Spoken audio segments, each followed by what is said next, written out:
We were in the bath together. And then I like turned around to like adjust the water temperature in the bath. And then I turned back around. This might be TMI. Hi, Justine. Thank you so much for joining me today. Hi, thanks for having me. Well, the occasion of us being in this podcast studio is to celebrate your cover with us for our inaugural Who, What, Where Parents issue. So cool. Well, you're wearing this, I don't know if you've seen the cover yet, but spoiler, it is a gorgeous pink Chloe dress. We chose that for the cover and you look phenomenal. Really? No, I haven't found out what pictures you're using. So that's exciting though, because I love that dress. That is happening. And then when this airs, the next day, it'll be the eve of season 2 coming out of Nobody Wants This, which of course you star in, and everybody I know watches this show and loves it. So it's an exciting moment for us. I'm glad that you're excited for me. I was about to say thanks for being excited on my behalf. I'm like, it's exciting for us here in this pod together. I appreciate it. So we'll talk motherhood and show, and we'll just dive right in. Okay, great. I want to talk a little bit, because it blends so perfectly with two things I want to touch on, being pregnant while filming season 1 of the show. So my first question is how? Because as far as I know, nobody has escaped the first trimester extreme fatigue, where like you could fall asleep at any moment. You don't get to choose when you nap. Did you have that, and how did you deal? So I actually got the job when I was in my first trimester. Okay. And then I started the job like right at the end of my first trimester. Great it was timing. Divine intervention in a real way, because I felt like I had mono through my first trimester. I like could not get up. It was so tiring. So yeah, I really lucked out that it started, and then I was in like that amazing kind of reinvigorating second trimester, like renaissance moment.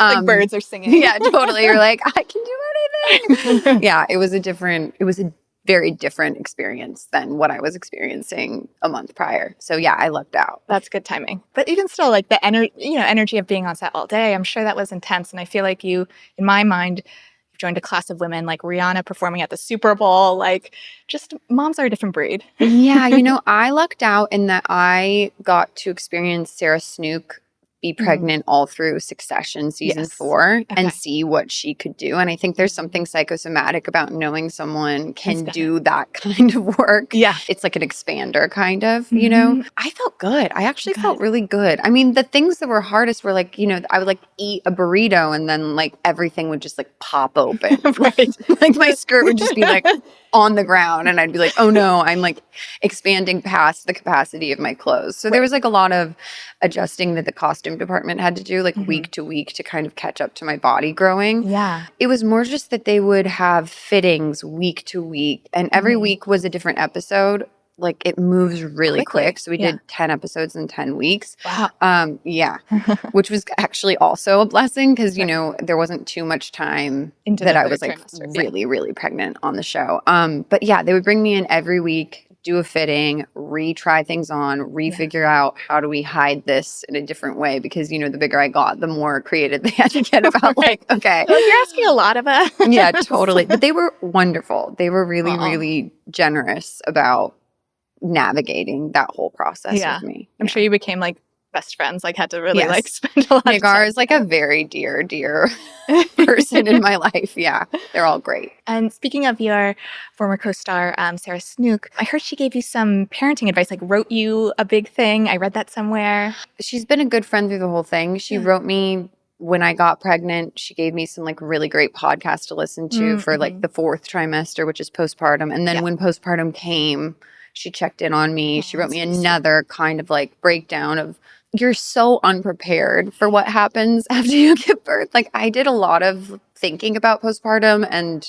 she was really helpful in terms of being like, you have 9 months of pregnancy and you're going to get so much information about being a pregnant woman, and people forget about what happens after you give birth. So I had like put my mind there, but there's just no like preparation possible for the impact of like what that is after giving birth. So she was just really helpful with like the little nitty gritty questions that I had, like how do we sleep at all? And like, how do I like, do you have any tips on like what my husband can do to help me out in the middle of the night, like with the swaddling and the feeding and the breast? Like we're so hands-on with the babies And I think sometimes the guys are like, okay, how can I help? And I didn't even know what to tell him. So she was really helpful with that too. With the like She's logistics. been great. Yes. Yeah. Yes. Oh, that's amazing to have. Yeah.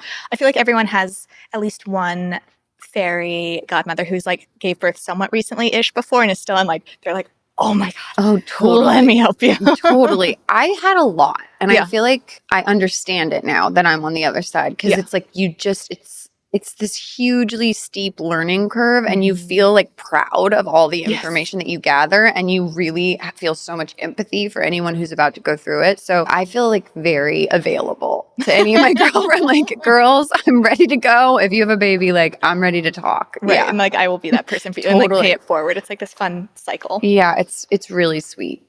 And there were 4 people who were expecting pregnant during the filming of the first season, right? On set. So that's like some powerful mom energy. A lot of energy. Did you guys like commiserate together, share advice? Aaron and I talked a little bit, but it was less about like commiserating and more just being like, wow, there are 4 pregnant women working in this capacity on set. Like, how exciting that this is the day and age that we're in, that's something that's like so welcomed. To your point of, the fact that here we are in 2024, 2025, and I feel like it was Lucille Ball and I Love Lucy who like wanted to either show her pregnancy or even say the word pregnancy, and it was super controversial. Wow. And so just to think— That's crazy. Yeah, just to think how far we've come that like people were against it and it was a big moment, and how much has changed since then. I know. And I don't want to ignore that it's still, after I said something about that last year, like how wonderful it is that we're in a time that like Netflix was like behind it, and that all the execs were like cheering me on, and it was like really a warm reception.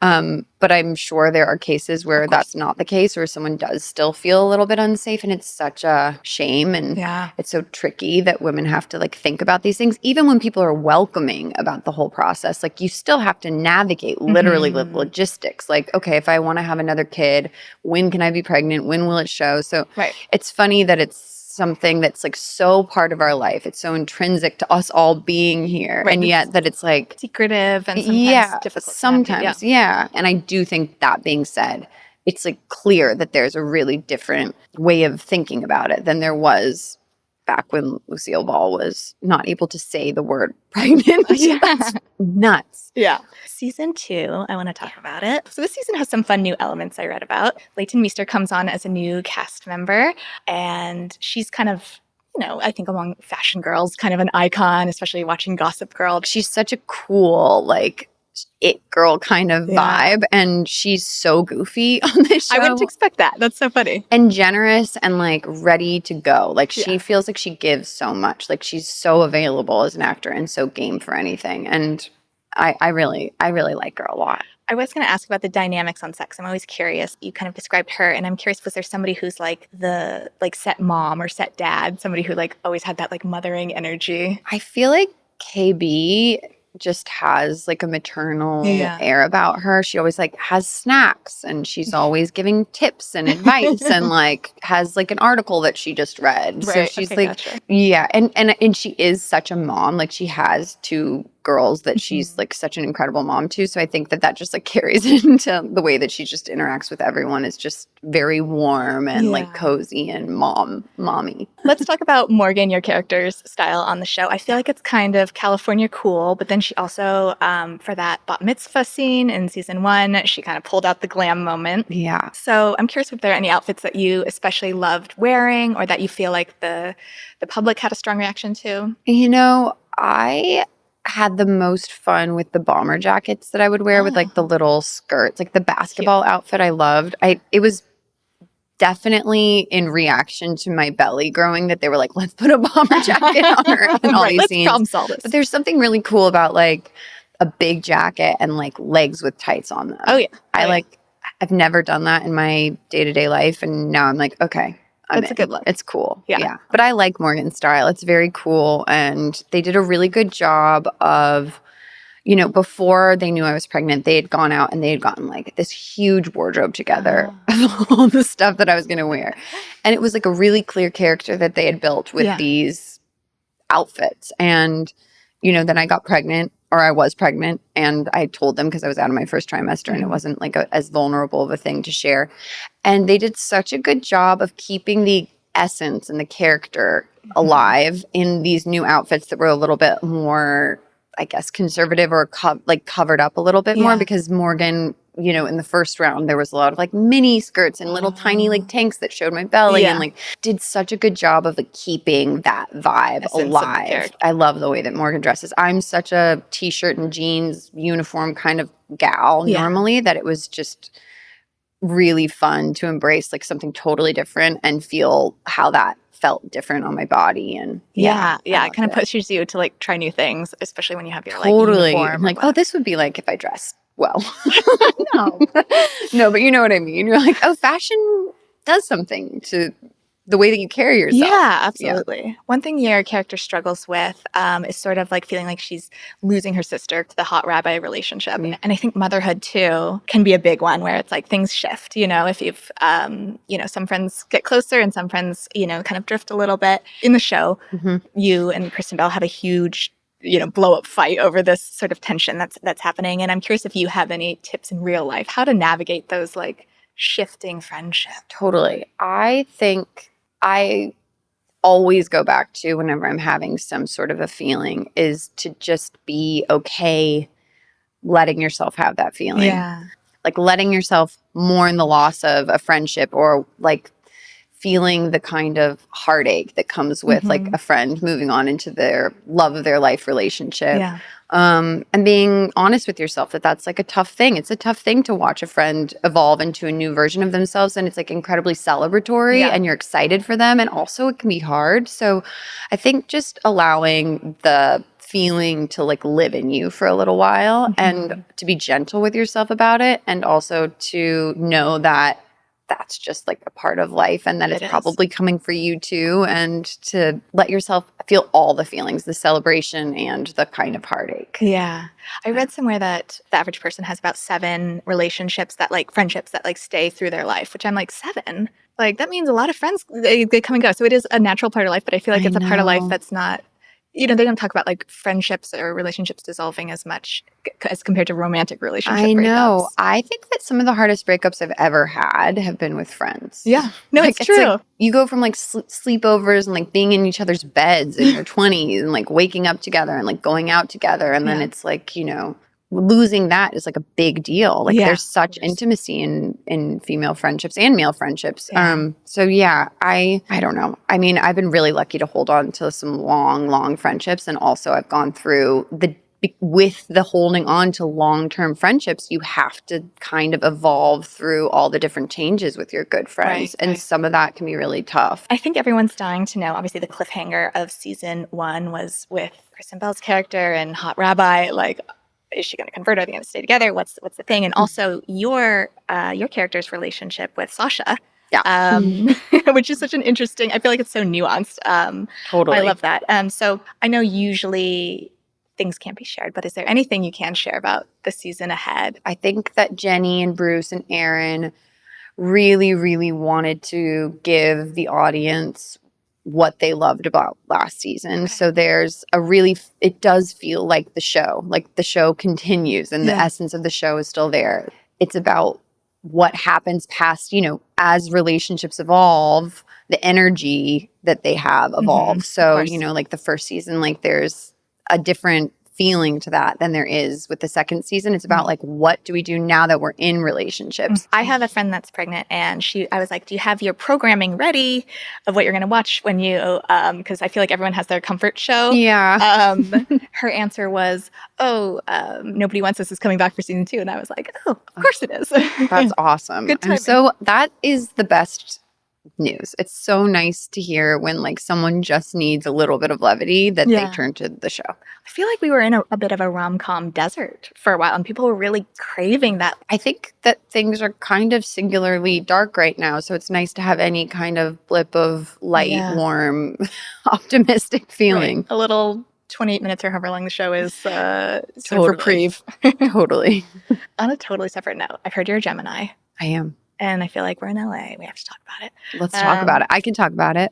Okay. What are you? So you Sagittarius. Oh, great. Which are sister signs. I'm just saying. I'm I not trying to be weird. No. But they are. I love Sag energy. What's the most Gemini thing about you?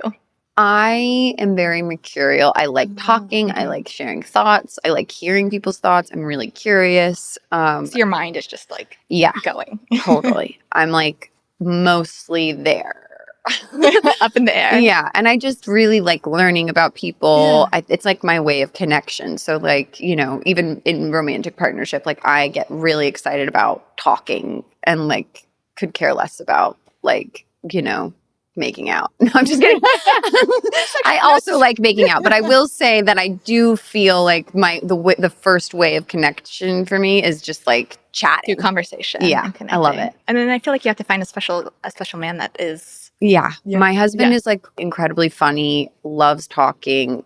He's really quiet until he's not quiet. And then he's really chatty. So that's the best kind of person who like doesn't like reveal it all. And you're like, oh, when you know them, they like show their real. Totally. People who don't know him well would be like, that guy loves talking because he's like also quite an introvert. Okay. But in the relationship, like the moment that he got comfortable and chatty, it was like, we don't stop talking. Yeah, I love that. Wanted to pivot to fashion really fast. A fashion moment IRL that you had recently, the Emmys. Oh, yeah. You wore a Carolina Herrera dress by Wes Gordon. Wow. Thank you. There is no question, actually. It's just wow. Just wow. Thanks. I want to know how you picked it, how it came to life. Well, you know, I saw a picture of it on the runway. Rebecca Ramsey, my stylist, sent me a picture of it a while ago, like right after it went down the runway.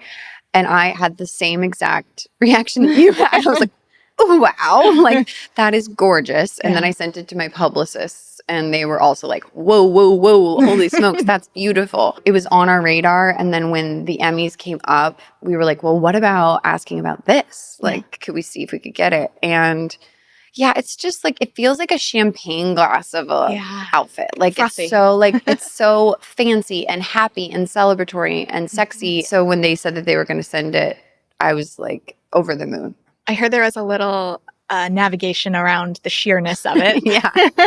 So I had never done anything like this. Like I'm not like I don't really go for like the bombshell see-through kind of thing. Naked dress. So I didn't quite know how to navigate like just everything showing. And part of the beauty of the dress is how sheer it is. And you don't want to add another layer of like thickness to it. You want it to just, you know, be what it is, which is fairly transparent. But also we were like, is my butt okay? Checking in on the butt. Especially and just navigating what's going on back there? Totally. And navigating like what underwear will work with this? And like how do we see a panty line? Like what do we do? So yeah, we went through several steps to try and figure out how to make that work. That was your first Emmys, right? Yeah. In the beginning, I was like, wow, this is so overwhelming. Like, there's so many people. It's like such a spectacle. It's so stimulating. And there was like a moment where at the very beginning, I was like, Justine, you can be nervous about this or like be overstimulated or be like about it. Or you can like really lean into remembering that this is something that you grew up like aspiring to go to. Like this is an event that you know, you used to watch and go like, oh, I wish one day I could get there. And that it's like such a bucket list moment. Even though it's like bizarre and kind of crazy, it's just also incredibly special. And like, don't let that like nerves get in the way. Yeah. And also don't let it like just fly by. Like really let it like drink it in. And so I did a really good job of that. My dad sent me some screenshots of like the TV and he's like, you're smiling in a way that I've never, like, I was just like a little kid in a candy store, just like beaming through the whole thing. I had so much fun. Oh, you're like happy to be here. Yeah, just so happy to be here. I want to pivot to parenthood. I feel like we could talk about this for a long time. So I could. I have a daughter as well. And you have your daughter Ellis, who I believe is 13 months. Yeah. Totally. That's a tender age. Ellis is a great name. I have a niece named Ellis. You do? I do. Oh, that's awesome. How did you settle on the name? My husband picked it. Yeah. And I think he picked it because of Bret Easton Ellis. And then we looked it up and it meant kind and benevolent, which is always like a nice sentiment to put behind a baby. And then he got it tattooed onto his hand. Before she was born. Oh yeah, like pretty early on. And I was like, okay.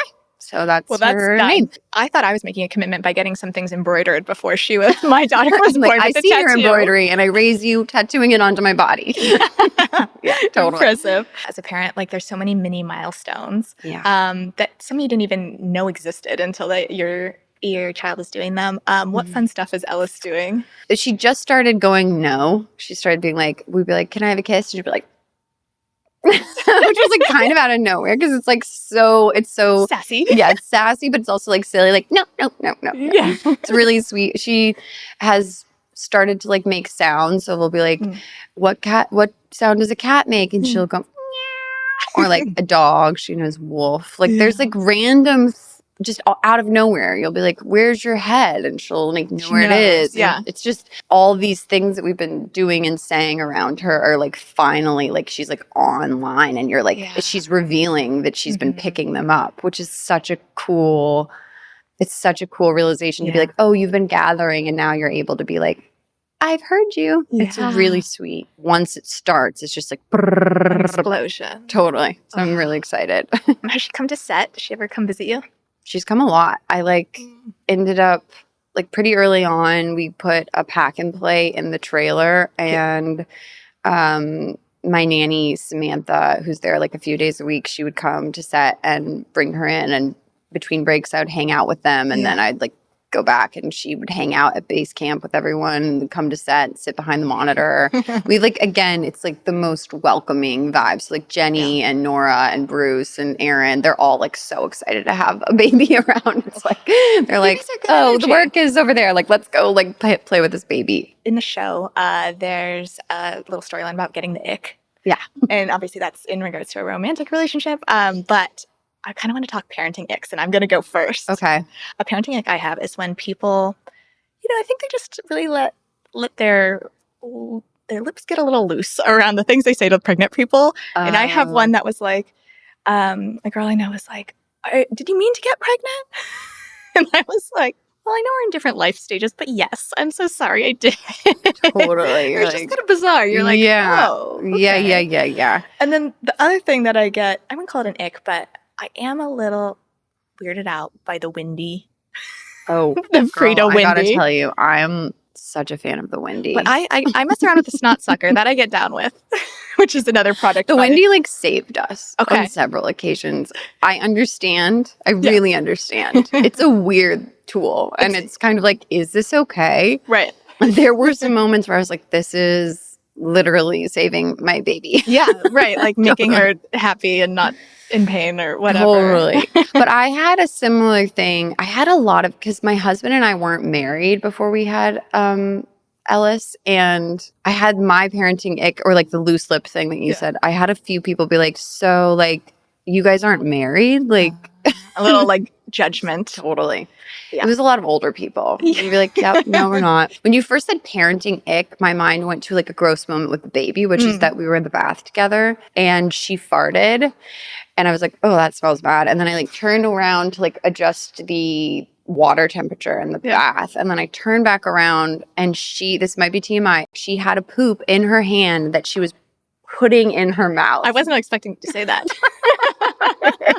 And I was like, no. It was the ickiest thing I've ever experienced in my life. I was like, I just saw a human being eat poop. Oh boy. And you're like, is this it was so bad. Like, obviously it's gross, but is this a health concern? No, totally. I was like, Tyson, you need to get on the computer, like do all the research. Like, are we okay? I was like trying to wash her mouth out in like every way that I could possibly. She's just confused. Terrible. It was terrible. I've been surprised at my threshold for gross. Yeah. Totally. Like I'm like, sneeze in my face, please. Oh, no, like I like it. I welcome it. Like eating things that she like spit out. Like she'll like not be interested in something and then I'm like, it's gross. I've turned into like a rat. Like motherhood has turned me into like a gross rat. Eat it than like go walk over to the trash. Totally. I'm like, I don't want to waste it. So I'm sure like it's my child's spit, whatever. Like there's so many, or like picking her nose. You're just like, I mean, you did the snot sucker. Like it really just brings us back down to like the most primal thing. I had a weird moment when I had her where she came out and her, she was like covered in blood. And I had this like weird like primal sensation that I felt like a lion or something where I was like, I want to lick her head. Oh, like I want to clean this. I am you, you are me. Totally. I didn't do it, but I was like, that's an interesting impulse. Did you always know you wanted to be a parent? Do you feel like, you were meant to be a mom? I think so. Yeah, I did. I always have wanted to have kids. I didn't know when I wanted to have kids or how many kids I wanted. And I didn't really have like a vision of it. But my parents were such great parents and they were such involved parents. And I could feel like the joy that being parents brought them. Oh, and so I that's so think special. that, yeah, they were incredible. So there's something about seeing them having fun as parents that I think was just instilled in me, like, oh, I want to have kids myself. Yeah. And even now, like when I talk to my dad, he'll be like, it's an amazing thing to like relive being a child with a child. Yes. And I feel that. Like I feel like I'm seeing things differently. I'm like absorbing things in a different way. I'm like kind of catching the way that she's experiencing the world in a way that I haven't in so long. And I feel what he described. I know, the slowing down and the like awe. I think we're so, I mean, me included, just so on the cyber of it all, or in the thinking about the we're future. not, yes. And it's kind of amazing to see someone who's just like so on the ground. Yes. It's definitely been a wake-up call for me, and it's incredible. What do you think isn't discussed enough with parenthood? I mean, so much, but if you had to share a thing or two. I think the hormonal shift when you wean. Okay. Are you still breastfeeding? I am, but I only heard about this whispers of it. I didn't know about it, and basically when I started working again, I was pumping and she was like drinking off the bottle when I was at work, and my boobs like quickly stopped. They just shut down. Okay, great, we're done. Yeah. It was a wild thing that happened. I had like crazy anxiety. Yeah. I like felt really I was like, I don't know what's happening. Like I felt like a different thing than I'd ever felt. Yeah, sad, anxious. I didn't know what was going on. Like I was like, what is this? Is this like me going back to work? Is this like a heady thing? Like what is happening? Because there was no like, it was like a physical sensation and my body was like totally out of control. And then my brain would go like, what's going on? Like it didn't understand. Like it was like, what's the rational reason behind my body being this like weird feeling? Yeah. And so it would go on this like spiral trying to figure out like, what am I anxious about? And my brain would follow my body. Yeah. And it was terrible. How long did it last, would you say? It went on for about like 2.5 months. Okay, that's way longer than I thought. It's long. But I also like, I mean, people do slow weaning. Like it's kind of like, and mine just went from like 100 to 0. And I didn't have any like postpartum depression or anything like that. But this was like real. And I didn't know anything about it. And so finally I kind of just started being like open with friends who had babies about it. And then like, do you guys know? And they were like sending me articles from like, all kinds of publications. And I was like, oh, this is like a thing. And it has been talked about, but it's not really talked about that often. And it really was helpful to know that like, oh, right, duh, like your body's been like sustaining, feeding another hormones and person. And now like all the hormones that made that happen are gone. Crashing. And there should be guidance too from like your doctor, your pediatrician. Yeah, I mean, my girlfriends were ready to talk about it once we talked about it. Right. Yeah. That's long enough to feel like you're like, is this my new normal? Like, is this me? Totally. It was a little bit scary. Yeah. Yeah. And I was working through it. So I was like, yeah, it was kind of a weird experience. Is there like a kind of euphoria that comes after the sadness? I mean, I feel great now. I feel really good. I feel like I'm like, everything's kind of even now and I'm feeling great. And also like, yeah, I feel like more like myself than I felt for that amount of time. I loved the first stages of being a mom, but I will say like I finally am feeling like, okay, like, yeah, I'm getting back to myself a little bit more. A handle on things. Yeah, I feel good. So don't worry. It's going to be okay. I'm like, okay. I'm learning a lot. You mentioned your family. What aspects of your upbringing do you think you would like to bring to your own parenting? My parents were incredibly playful. My mom was incredibly maternal, really like touchy, feely, cuddly. Like I felt so safe with her. So that's something I really want to give my daughter is like the feeling that my mom gave me in terms of like just being like a cozy place They were incredibly supportive, like always. Like, they encouraged like any kind of exploration of any kind of subject that I wanted to go for. So I never had that thing where people are like, you want to be an actor? Like, my parents were like always like behind me. And really available. I think that the thing that I would want to change is I think my parents, they gave every single part of themselves to being parents, and like never went on a vacation. I never had a babysitter. I had a babysitter one time because I begged my parents to let this lifeguard that I had a crush on be my babysitter for a night. And then I ended up hiding the whole time in my room and like didn't even interact with the guy because I was like so nervous actually. Like, I want this man in my house, but I've got to be in a separate room. Totally. I was like, I do want you around, but also I'm like terrified. You're so cute.